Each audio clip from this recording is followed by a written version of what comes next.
what's going on? SYNTELL with the Intel, and I am here on Jaby's channel, but I'm not here by myself. Yo, I have the absolutely wildly talented STEPH. What's going on with you, lady? Hey, we're reunited. Hey, reunited, and it feels, yeah, you know how that goes. Hey. So thank you so much for being a part of Jaby's channel. For everybody that's tuning in, we are getting ready to check out a video called The Genius Marketing Strategy of Marlboro Cigarettes. So apparently it's like a business marketing case study. I have, had an occasional square from time to time. I don't consider myself a smoker, but I have partaken. Have you? When I was in Europe, I did for the first time actually last year. It was the first time I had ever had a cigarette. And I was like, okay, cool. Yeah, see, that's what I'm saying, I'm not here to judge anybody is all I'm trying to say. All right, so with that being said, we about to get this bad boy started. People, on the historic date of 11th of January 1964, it was officially declared by the United States government that cigarette causes cancer.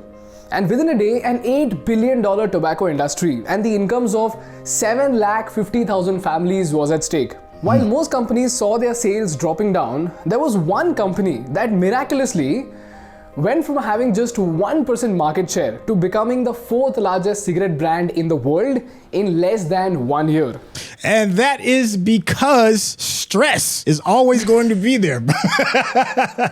As long as there's stress, there's going to be some cigarettes and, some occasional whiskey shots. Were you a casual smoker, like at a party, or was it just like, it's like, yo, this day I got to get it off my shoulders? No, I feel like I never was interested because I kind of was the generation that was raised upon the like smoking kills ads. Like that came out all in the early 2000s. So I was influxed with that. So, and this was before Juuls or e-cigarettes. So I never really was interested in it. When I was in Europe, the culture is so different. Parts of Asia are similarly where cigarettes are way more normalized. Okay, all right. Makes sense to me. And after 1970, when cigarette advertisements were permanently banned from televisions, this brand became even more popular to go on to become the largest manufacturer of cigarettes in the world. This brand that I'm talking about goes by the name Marlboro. And Marlboro today is so huge that it has got more consumers than its next 10 competitors combined. Goodness. The question is, what the hell did they do? Because of which the very same cancer report and the ban, which is essentially supposed to kill its business, ended up becoming a stepping stone for Marlboro to become a $58 billion brand. 58 The answer to this billion. question lies in one of the most iconic marketing strategies ever witnessed by mankind, which is called as lifestyle marketing. Now let's try to understand this using a very simple example that is closer to home. If you're a 90s kids and you watched Sachin Tendulkar play, I bet you that at some point in your life or someone in your friend circle must have bought an MRF bat. And chances are that when you visited the store, you knew nothing about English willow, Kashmir willow. You did not care which wood the bat was made of. You did not care whether it was original or duplicate. You just wanted a bat. And then you had two choices: bats with no stickers and bats with MRF stickers. And you chose the MRF bat by default. And then after that, God knows how many years later you realized that the full form of MRF is Madras Rubber Factory. And the fact that MRF is primarily a rubber tire manufacturing company which just happened to sponsor Sachin Tendulkar. Later on, this very same thing happened to Reebok when Dhoni started using Reebok bats. Now here the question is it a coincidence that millions of children all across the country were so stupid to mindlessly buy a bat with a sticker of a rubber tire company? If not, then how the hell did this even happen? Well, here's where the magic of lifestyle marketing happens. Because there is a very big importance to the marketing of cigarettes. Like when I was a kid, like I'm gonna date myself just a little bit, I'm a little long in the tooth. When I was a kid, they had candy cigarettes, like the little ones, like, there was sometimes it was shaped like cigarettes, shaped it was like candy. cigarettes, and it was candy. And inside the white part, that was the where the tobacco goes, was either gum or there was just like full blown like rock candy. And we used to sit there and eat that stuff like nobody's business and pretend that, we were doing like auntie and grandma was doing back in the day. So yeah, the act of it was made cool. Yeah, marketing is such a wicked tool. Like we see it especially with just capitalism in general. If I'm in a store, even buying shampoo, I'm looking at everything. I'm like, what makes me feel the sexiest, right? Like, and then I'm going to buy that. I don't even know what's in it, but let's buy it. Exactly. Yo, so from these kids that was buying the bats, yo, I get it. We all idolized Sachin Tendulkar and we all wanted to be like Sachin Tendulkar. So subconsciously, the MRF bats made us feel as if we were holding the exact same bat as Sachin Tendulkar himself. So to put that straight, what we essentially bought into when we bought MRF bats is not the bat itself, but the connect that it had with our idol, that is Sachin Tendulkar, because we wanted to be like Sachin Tendulkar. Now in the US, the same thing happened to Nike's Air Jordan shoes lineup, wherein when Nike signed up Michael Jordan, the fascination for Air Jordan shoes became so crazy that even today, after 18 years of Michael Jordan's retirement, he still makes $100 million every single year just in royalty. I've been buying Jordans since the 80s, and I'm a grown ass man, and I still buy Jordans. I still buy Jordans. Still. They're classics. The way they marketed Jordans, it's like, I love LeBron. There's like other players. I like KD. KD has cool shoes. I won't buy them, right? Like, I'm buying Jordans. Yes. For real. It's something about having a crisp pair of fresh ones on your feet, or 11s, or whatever the number is that you love. We call as lifestyle marketing, wherein consumers buy more into the lifestyle of the icon who's associated with the product than the product itself. And this is exactly what the marketers of Marlboro cigarettes did to their brand. After the 1964 report, which was released by the Surgeon General of the United States, brands started to do everything in their capacity to keep their reputation. Some brands tried to justify cigarettes, while some brands completely disapproved the very research itself. Back then, Marlboro was a very small company that made cigarettes only for women. But as soon as this news broke out, the parent company of Marlboro, which is Philip Morris, decided to shift their method of marketing and became an epitome of business propaganda in the 20th century. So what the marketers of Marlboro did is that instead of justifying smoking and using statistics that were difficult to understand, they came out with a campaign called the Marlboro Man, wherein they introduced a character who was supposedly everything a man wanted to be like, and they named this character the Marlboro Man. Marlboro Man was a cowboy who had a perfectly built up body, and the commercial showcased him as the ultimate archetype of manhood. All right, so listen, if you could do marketing for cigarettes, is there any star, be it athlete, movie star, anything in general that you would use to showcase cigarettes? If I had to do it now, it's so tough because I don't want to judge anyone. You got to make money how you got to make money, but we know this causes cancer. There's no question about that. Exactly. That's actually just fact. So I wouldn't be involved in this business personally, but if I had to, I don't know. The first person that came to mind is Margot Robbie. Anything that woman does, it's actually really good. Full send. Anything she does, I'm like, damn, Margot Robbie. I'm with you on that one. Yeah. I was going to say Sean Connery, even though he's dead, but there's something about him because he's James Bond and it's just something about it. Yeah. I'm like, it means business? Okay. Exactly. This is smart, though. It reminds me of the Dos Equis man, right? The most interesting man in the world. Yes. I never bought Dos Equis before that. And then I started buying Dos Equis. I never really drink beer, but if I do, I'll buy Dos Equis because the most interesting man in the world drinks it. Everybody wanted to be the Marlboro Man back then. Yeah, I'd ask my grandma about it and she'd be like, the Marlboro Man could have got it. He was tough, affectionate and stylish, and overall stood as the icon of freedom and manliness. And just as we kids bought into MRF bats, men of the 1960s were so fascinated by Marlboro Man and started buying Marlboro cigarettes that the commercial became a massive game changer for the company. And within a year, Marlboro went from having less than 1% market share to becoming the 4th largest cigarette manufacturer in the world. And the fun fact is, in all of those commercials, cigarette was not even the primary subject of focus. In fact, cigarette as a product got less than 10 seconds of footage time in all of those commercials. Wow. And because of this, even when cigarette commercials were permanently banned from television and brands couldn't show cigarettes in their commercials on TV, Marlboro was very easily able to navigate through that situation because their focus was anyways not on cigarettes but on Marlboro Man himself. And that is how they were able to communicate their emotion very easily, even through print and magazine.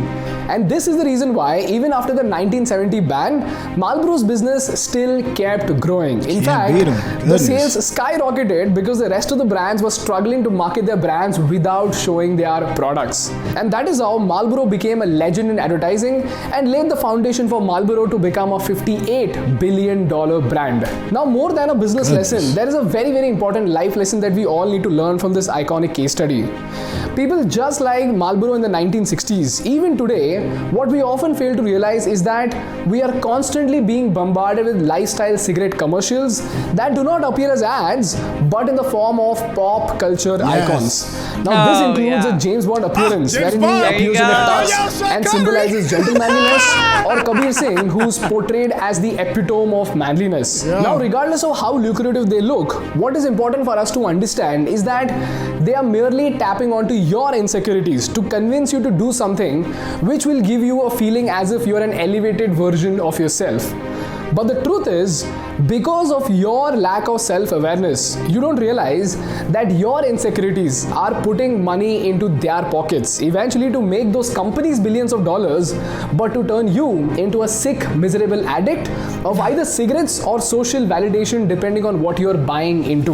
I wanted to kind of talk about like the whole vaping industry. Like back in the day, before vaping was like a really big thing, like hookahs and hookah bars are like really just like the thing to go to. And I remember like with one of the main reasons is because it was just cool to see like these billows of smoke kind of get pushed out. You get to hang out and kick it with your people and drink and stuff like that. It just felt like cool. And then like the vaping industry jumped on, and then people were doing like the same thing in their car, right? So it's like you're still getting like a taste of that lifestyle in a sense, but you could do it in like the comfort of your own car, or people were doing it in their own homes and stuff. I feel like that kind of is maybe like the same thing when you're talking about selling the lifestyle. The accessibility of e-smoking is made it so you smoke more, right? So I think that's where a lot of the research is coming out now, that I don't know if it's worse, but I know it's really bad for you, right? So like e-smoking, even though it looks like good and it's like, oh, it's not the same way of smoke, it's really, you end up smoking more nicotine. And so I think that they've done a genius job of selling it in the movies and the TV shows. And I think they're making a good point in this video where we are such suckers for marketing, myself included. I have to ask myself all the time, do I need this next Apple product, or am I becoming a shill to its marketing? Like, do I need another pair of Nikes, or do I just want fresh white kicks because my favorite people on TV are? So it's like, it's important to ask ourselves these questions as we're getting inundated with millions of ads a day. Yes. But from a selling perspective, it's hard because it's like, not only do they have an addictive product, they found a way to make addictive marketing for it. Very true. Very, very true. So keep your eyes open and do not fall into these traps. And last and most importantly, my big brother's advice to you is always remember that buying dumb shit will never make you feel happier or make you a better version of yourself. The only thing that will make you feel better is your acceptance of your insecurities and imperfections. And at the end of the day, if you do not embrace your insecurities, some billion-dollar brand will dig into your misery and make a fortune out of it. So think about it, and if you think I make sense to you, then help me spread this message by sharing this video with as many people as possible. And like once a great woman said, imperfection is beauty, madness is genius, and it is better to be absolutely ridiculous than to be absolutely boring. And if you learned something valuable, then hit the like button to support our channel, and for more such insightful business and political case studies, subscribe to our channel. Thank you so much. I will see you next week. Yeah, so it was nice and informative, and it made me feel a little guilty of how much I am so susceptible to marketing. Is there anything that like gets you with the marketing, like hands down, without a doubt, as soon as they say this is gonna come out, you're on board? Apple products, and I've become really bad with food ads on social media. Like just last night I was scrolling and some like pizza ad with like stretchy cheese and garlic bread came on the screen, and I was like, I think I'm ordering some pizza right now.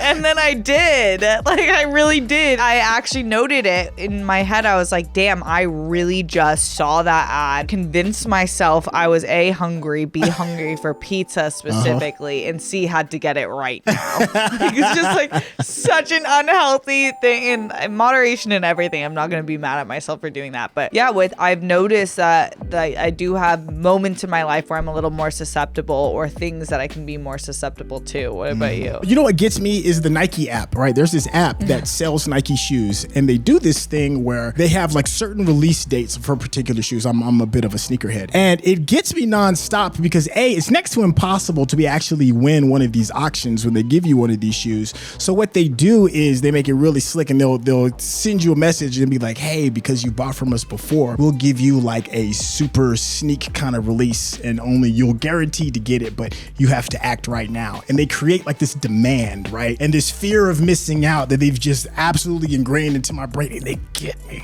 every single time. And I feel so guilty when I get done buying it. And I'm like, I'm the dummy.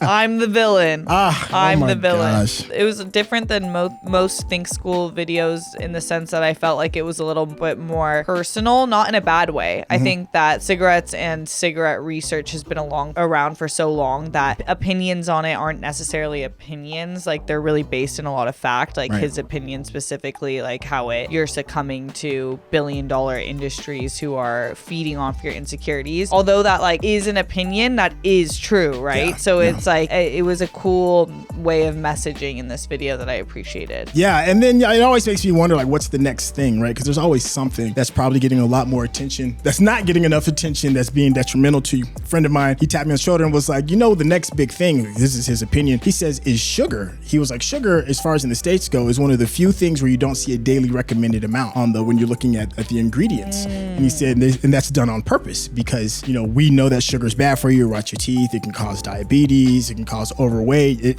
people can become addicted to it as well, but you don't see those kind of warnings on a bag of candy that you would see on like a box of cigarettes. But because we're still like in a space of denial, just like people were in a space of denial with cigarettes, like especially like in the 70s and 60s, we just kind of go all into it. So can you imagine, like, say 10 years from now, and you're eating a bag of Skittles and there's that skull and crossbones that's sitting on there like they do on cigarette ads, saying this can kill you. Yes, this causes diabetes, this can cause overweight. Yes, you can be addicted to it. Totally. Yeah, I've read a few books about sugar and how bad is processed sugar specifically, and I'm learning more about like food dyes and things, sucralose and ingredient names that we had no idea with, and I personally have a very detached relationship with, and I'm like, I actually need to start paying attention. Like, I don't want to be a hunchback granny. Like, I want to be like tackling my grandkiddos. Like, I need to